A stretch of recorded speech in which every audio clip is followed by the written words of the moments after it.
یہ واقعہ کچھ یوں ہے کہ ایک دن ایک قاضی حضرت بایزید بسطامی رحمۃ اللہ تعالیٰ علیہ کی خدمت میں حاضر ہوا اور عرض کی کہ علم میں تو ہم آپ سے زیادہ ہیں، لیکن کیا وجہ ہے کہ ہماری باتوں میں اتنی تاثیر نہیں جتنی کہ آپ کی ملفوظات یعنی گفتگو مبارک میں تاثیر ہے۔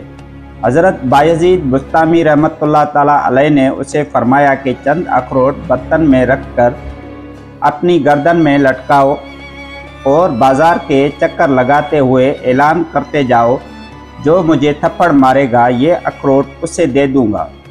شہر کی گلی گلی کوچے کوچے میں اسی طرح گشت کرو، پھر تمہاری زبان میں تاثیر پیدا ہو جائے گی، یعنی جب تک نفس کی اکڑ کو ملیا میٹ نہیں کرو گے یہ مرتبہ نصیب نہیں ہوگا۔ اس پر قاضی نے کہا، استغفر اللہ۔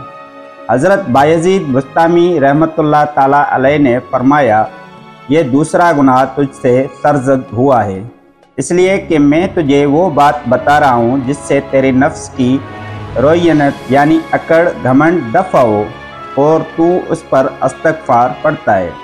یہی وجہ ہے کہ اللہ تعالیٰ نے میری زبان میں تاثیر رکھی ہے اور تمہاری زبان میں تاثیر نہیں۔